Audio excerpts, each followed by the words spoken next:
Hello, I bought some beef stock cubes from your store. Yeah. What's actually in a stock cube? Right. Are the ingredients on the box? Would it be like one whole cow that is then turned into the powder? You're asking a very difficult question. I wouldn't be able to say that information. Is it real meat? Yes, they are made using beef extract, so they do contain beef, yeah. It's really intense flavouring. I wonder if I could manage taking a bite out of a stock cube. What is the extract? It comes from Brazilian cows, but it doesn't really break down what sort of percentage of the cow is used and what part of the cow. Brazilian cows? That sounds like a trip to South America.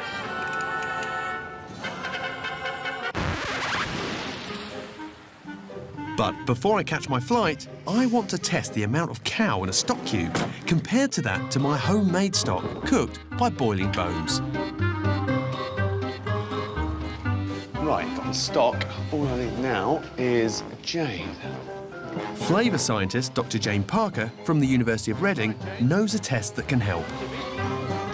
Nice to meet you. I've made two types of stock here. Yep. One is a homemade stock.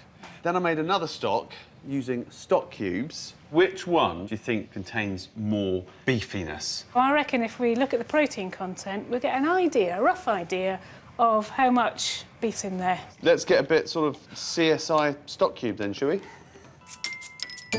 Dr. Jane's conducting her test using a special dye that will turn blue when it detects beef protein.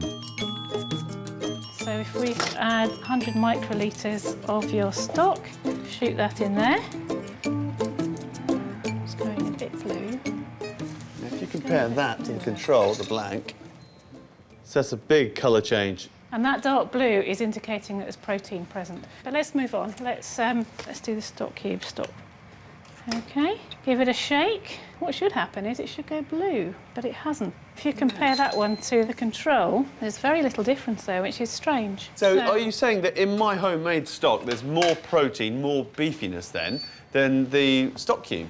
There's no protein whatsoever in the stock cube, and there's quite a lot of protein present in your homemade stock.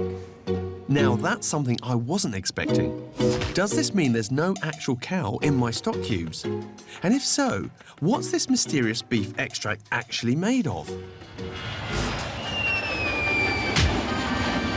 To find out, sunny Brazil, here I come. Sao Paulo, to be precise. With exports of over 9 million tonnes a year, Brazil is not only the world's #1 beef-producing country, it also exports huge amounts of beef extract for stock cubes. My guide and translator is local journalist Caio. It seems to me that you Brazilians eat a lot of beef compared to us Brits. How often do you eat beef then? Oh, I do. I'll probably do it 3 times or 4 times a week. 3 or 4 times a week? The average Brazilian would take it every day. Every Maybe day? Sometimes twice a day. Caio's taken me to JBS Processing. They have factories all over the world and are responsible for 1/4 of the beef eaten on the planet. So lots of beef, but is there any of it in our stock cubes? This is where they make the beef extract? Exactly. Big, isn't it? It's massive. It's colossal. Hi, I'm Jim. Hi, Jim. I'm Leonel Ramirez from JBS Brazil. Lovely to meet you. Okay. I'd like to start at the beginning. Okay. So, can we go and see the animals? Okay, let's go. So, tell me, how many animals would you slaughter here a day? We are slaughtering 900 heads per day. That's nuts. Just to think, 900 animals pass up through this race a day. And the next time we see those guys, there'll be beef. There will be beef. Somewhere inside there is that baffling beef extract that packs such a punch in my stock cube. If it's not made of cow, what else could it be? We'll find out later. And now, cornflakes. Hi. Now, I picked up some cornflakes from one of your shops, and I've just got a question about something that's on the box. On the packet, it says it's fortified with vitamins and iron. Why do you add vitamins and iron to your cornflakes? Because it's a healthier option. So does that mean that you're taking vitamins and iron away and then adding them back in? No, we're not taking away, we're just adding them in. Why do they add iron and vitamins? Surely corn has enough goodness in it already. Kate's gone to the world's largest cornflake factory to see if they might be able to tell us. Hi, you must be Andy. Yes, Andy, welcome to the plant. Hello. Right, Please so enjoy. you're going to show me how you make cornflakes. Yep. So Andy, how many boxes of cereal do you produce every day?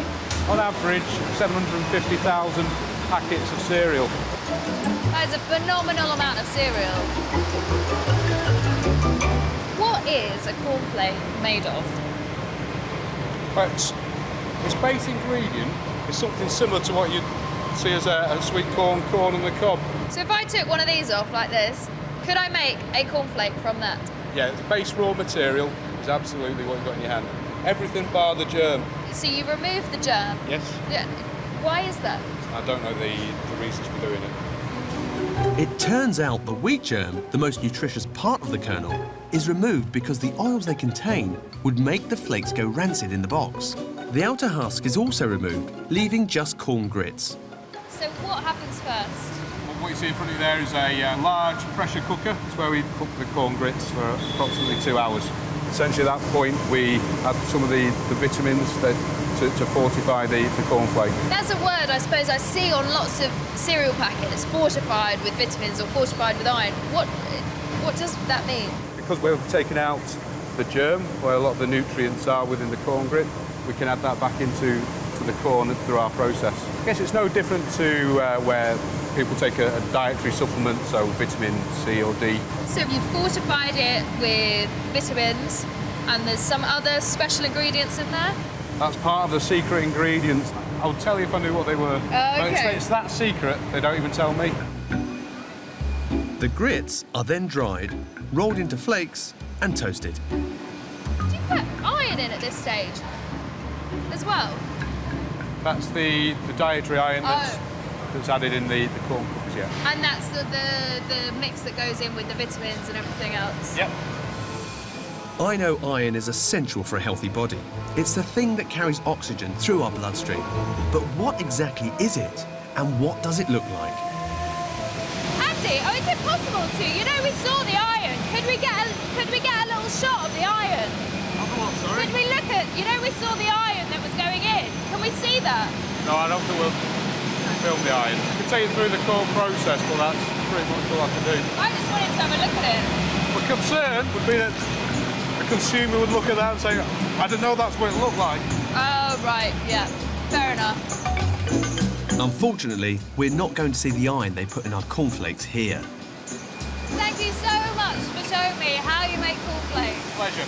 And I think now I might just head off and find out a little bit more about the vitamins and different things that you put in there from a nutritionist. See you later. Bye.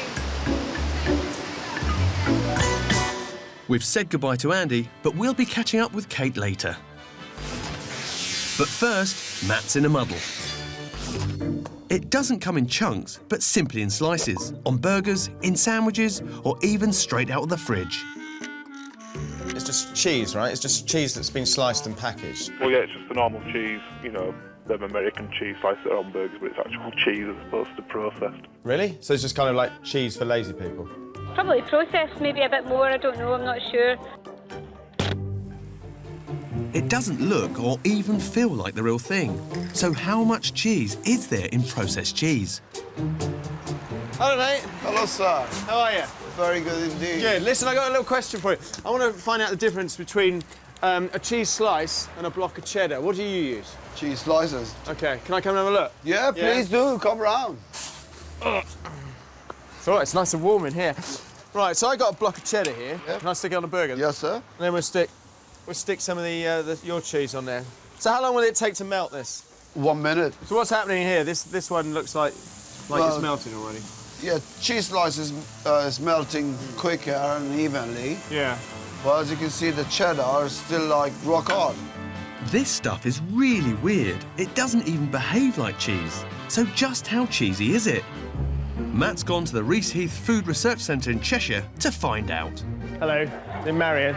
Pleased nice to meet you. Oh, it was a vegetable, you might have to wear a beard. Oh, you're kidding me, really? That's not coming off. We don't want it in our processed cheese. No, do we? let's not do that. A new experience for you, Matt. We first of all we'll start with our major raw ingredient, which is water. 56% of this cheese is water.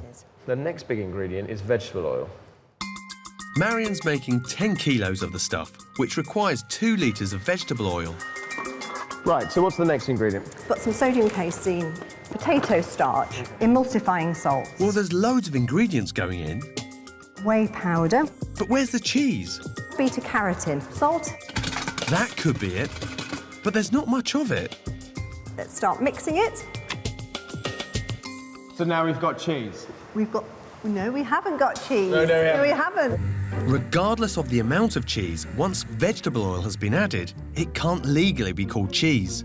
Right, I think it's just about set off now. It's got those beautiful qualities that I look for in a slice. But are you going to taste it? Is it cheese? I don't know, I can't taste any cheese in there. Time now for the killer question. So what percentage of cheese is actually going into our processed cheese? We've got 10% cheese in our... Really? Yes, Is in that our all? processed cheese. That's all, but that's enough to give it a cheese flavour. Is that a bare minimum? You can actually make the cheese, not calling it cheese, the slice, the slice without any cheese at all. Really? If you want to check how much cheese is in your slice, if any, the only way to tell is to look on the packet. I'm feeling baffled about beef. Well, what I'm saying from this analysis is that there's no protein whatsoever in the stock cube. If there's no trace of cow in a stock cube, then what else can it be made of? I've come to Brazil on the trail of beef extract, the mysterious ingredient that can give stock cubes their flavour. This room here looks like a cross between a medieval hospital and some manufacturing plant. It's insane. There's knives, there's bits of meat going everywhere. This is the first stage of the production process of a beef stock cube, and so far, it's been beef all the way. All the employees have their own procedure. This guy only cuts one part of the carcass. Yeah. And the next guy finish the cuts. Everyone has his own job.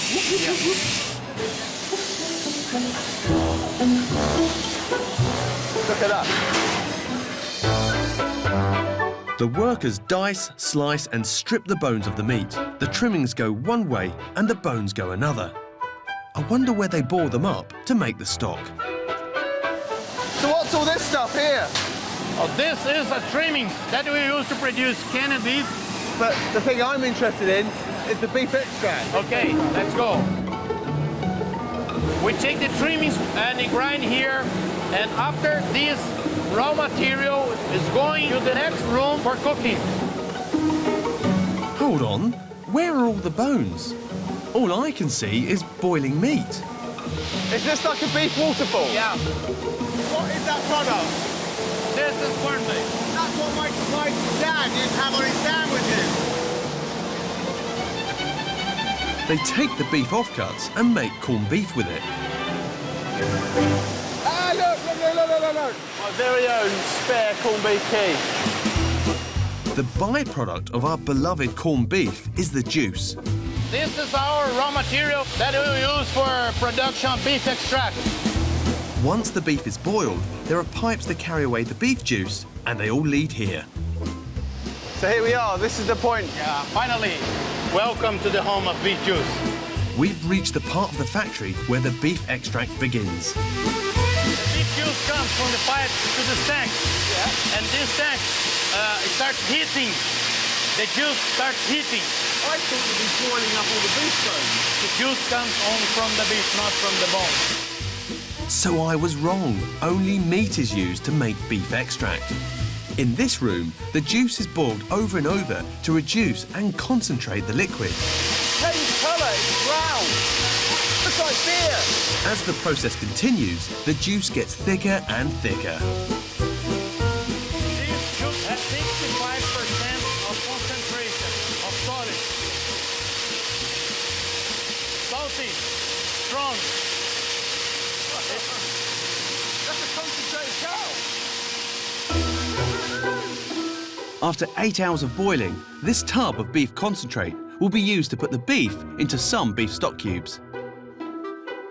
And how much beef do you need to produce 1 kilo of this concentrate? Roughly 1.5 cow to get 1 kilo of beef extracted concentrated like this. That's unbelievable. So now I know how to squeeze a cow into a stock cube. But why did our initial tests come back showing no protein? Dr. Jane Parker has done some more intensive tests and now has new results. Hello, Dr. Parker. Hello, Jimmy. How are you? I'm very good, thank you. I've got a bit of a beef bone to pick with you. Oh, have you really? Now, you know in your test that you carried out, well, there was no evidence of beef protein in it. And I can't work that out because I've been to the factory. I saw a lot of cattle going in. It's 100% beef. Why wasn't it detected in your test? Well, there's no long-chain proteins there, but what we have detected is short chains, fragments of protein, and these are really important for taste, and they are derived from cow. Right, so the proteins are still there, but they've changed in structure. They've all been, bashed up? That's right, and it's the small bits that are particularly tasty. Well, thank you very much, Dr. Parker. That's wonderful. See you later.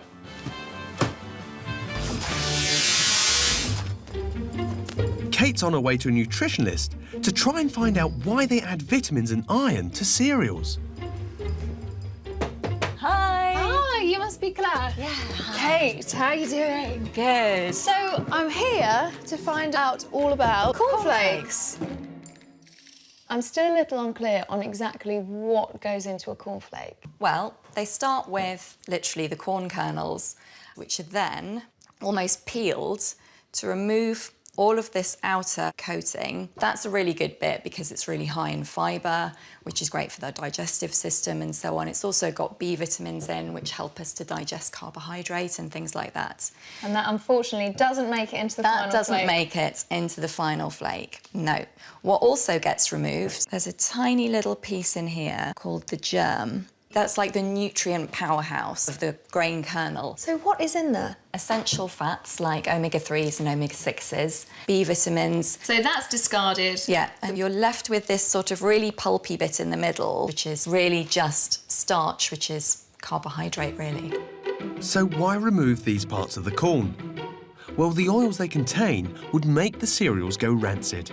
But then, as part of the manufacturing process, some vitamins and minerals are added, and these are baked in, and then other ones will be sprayed on at the end, and that gives them the nutritional claim on the side of the pack. So vitamins and iron are baked in or sprayed onto cornflakes to put all the goodness back and add a bit more. But what was the iron Kate saw in the factory? Where does commercial food-grade iron come from? I noticed on the box it says fortified with vitamins and iron. So I wonder where the iron comes from. Do you think it's the same iron that's in a steak or say the same iron that's in a bunch of spinach? No, I don't think so. It's a different substance as far as I know. So not iron filings then? No, definitely not iron filing. I mean, is that, you kind of think, well, if I just nibbled a nail? Well, that would be the wrong kind of iron, so no. Licked a lamppost? It's not iron like you get in frying pans.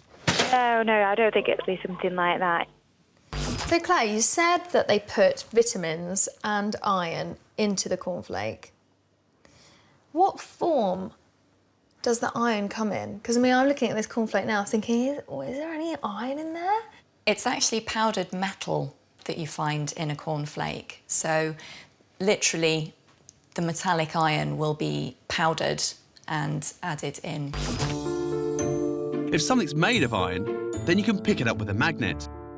So I picked myself up some food-grade iron powder on the internet. Now, this is the stuff that is in these. Hi! Are you Alan? I am. Lovely to meet you, Alan. You're a guy, I hear, who can tell me all about iron. A fair bit. Now, the thing I want to test is this stuff iron as we know it? There's only one way to find out. Alan, you've got a lot of iron here. Oh, my word. Is this your magnet?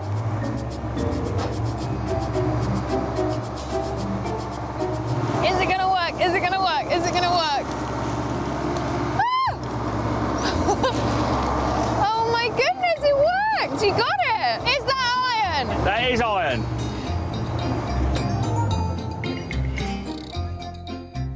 is this stuff the same as, I don't know, the stuff you've got in here? Maybe that big old iron girder ground down? It could well be. It's iron. It's metal.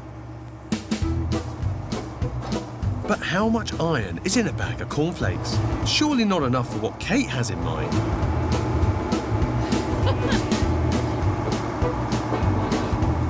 Oh, we got some. Is that iron? It's iron. Look at that. I don't want to let go. Did Alan's magnet prove the point, or did it just crush some cornflakes? Luckily, nutritionist Jane also has a magnet, so Kate can conduct the same experiment, but with much more precision. You can actually drag that cornflake. It's incredible. So because of the iron added to cornflakes, it makes them magnetic. Yes. See, this one is racing around the bowl. He's definitely got a big hunk of iron in him. Look at it. So, in order to give us an essential part of our diet, they use food-grade iron, which really is the same thing as powdered iron.